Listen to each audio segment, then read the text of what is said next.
Have you ever taken a really good look at a map of Australia and been struck by how empty so much of it seems? I mean, it's a whole continent, right? Yeah. Yet something like, what, over 95% of Australians live crammed into just 5% of the land.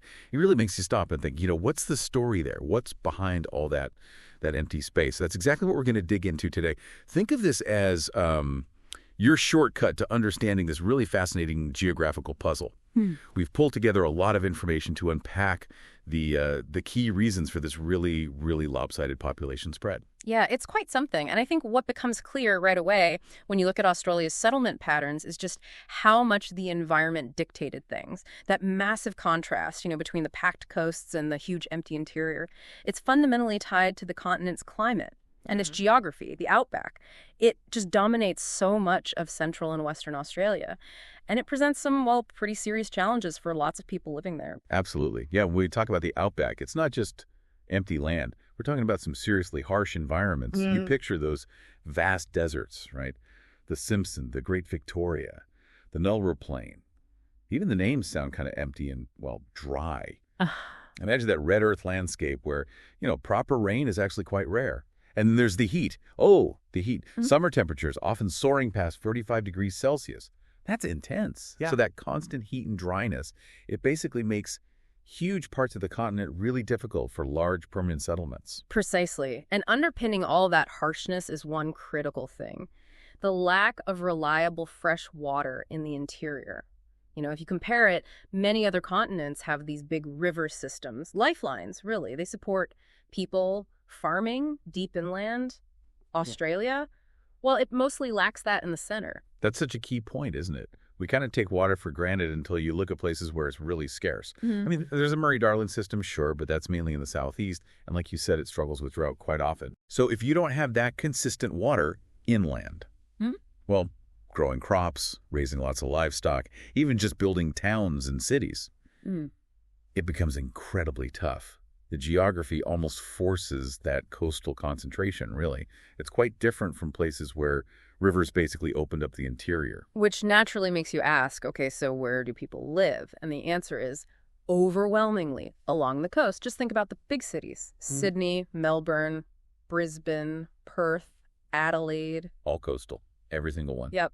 And that's not an accident. It's because those locations just offer real advantages for people to live there. Yeah, not accidental at all. The coast gives you, a whole bunch of benefits the inland just can't offer. You've got natural harbors, right? So trade and transport by sea become much easier. That was huge historically, and it's still important. Definitely. Plus, the climate near the coast is usually much milder. You often get sea breezes, which help a lot. And coastal areas tend to have better soil, more reliable rain, makes them better for farming, and frankly, just nicer places to be. And then this initial coastal draw, it got massively boosted by urbanization. It's a powerful force. As those first coastal towns grew into cities, they naturally pulled in more people. Jobs, services, community. It creates this loop. A self-reinforcing cycle. Exactly.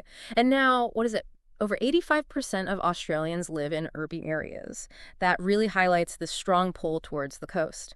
It's a pattern we see elsewhere too, of course, people moving to cities, often coastal cities, for opportunities and, a better quality of life. Right. Now, looking at that map, dense coast, empty middle. Yeah. It's easy to think the inland is just, totally unused space. Yeah. But that's not quite right, is it? A lot of the outback is used for farming, just a very different kind of farming. That's right. We're talking huge scale grazing, sheep and cattle mainly. And the size of these places, it's hard to get your head around. Single properties, individual farms or stations can be enormous, like the size of small countries in Europe, some of them. Wow, okay.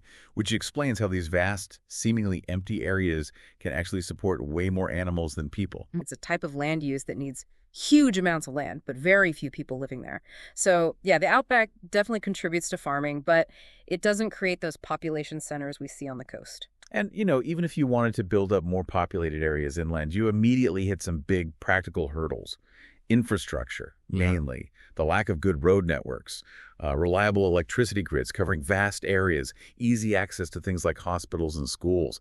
That's a major barrier. Yeah, it's a classic catch-22, isn't it? It really is. Building all that infrastructure across such huge, empty distances would cost an absolute fortune. And without many people there to use it, it's tough to make the case for that investment. Right. But then The lack of infrastructure makes it even less appealing for people to move there in the first place. Exactly.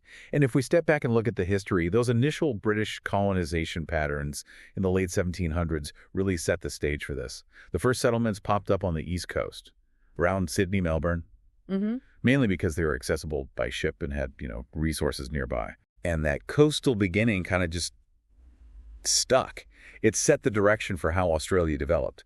Unlike, say, the U.S. or China, where there was this big push inland over time, Australia's tough interior acted like a natural barrier to that kind of wide-scale settlement. That early coastal focus really cast a long shadow. It did. Now, it's crucial to remember, of course, that Aboriginal Australians lived across the entire continent, including the Outback, for tens of thousands of years. They showed an incredible ability to adapt and thrive in those conditions. Absolutely. But their populations were generally smaller, and their ways of life, often nomadic or semi-nomadic, were perfectly adapted to those environmental limits. It was a different way of living on the land compared to building large, fixed cities. That's a really important distinction. Yeah. And finally, there's another layer to this, right? Natural disasters and climate risks. Inland Australia seems particularly prone to big events. Major bushfires, serious floods, and those recurring droughts we already talked about. Exactly. That's another factor. Now, coastal cities aren't immune, obviously. Yeah. They get hit by disasters, too. Sure. But they often have better infrastructure, more resources nearby to cope and recover. The feeling, rightly or wrongly, that some disasters are more frequent or intense inland, well, that just adds another reason why settling there might seem less attractive. It adds another layer of risk. Okay, so putting it all together, this incredible concentration of Aussies on the coast isn't just random or just people liking the beach, although that helps. Right. It's really a result of this push and pull. The push from a tough inland lack of water, difficult climate, poor soil in many places, lack of infrastructure, and the pull towards the coast, the milder weather, ocean access for trade and lifestyle, better jobs, established cities and towns. That's a great summary. It's the interplay of all those things: geography, history, economics, climate. And when you see it all laid out, that seemingly unbalanced map of Australia really becomes a powerful example of how deeply our environment shapes where we live and how societies grow. It really does give you pause for thought. So yes, while that map looks skewed, it's a fascinating story about geography and human settlement. It makes you wonder, doesn't it? What other simple-looking geographical patterns out there hide similarly complex and interesting stories? Maybe something to chew on after this deep dive.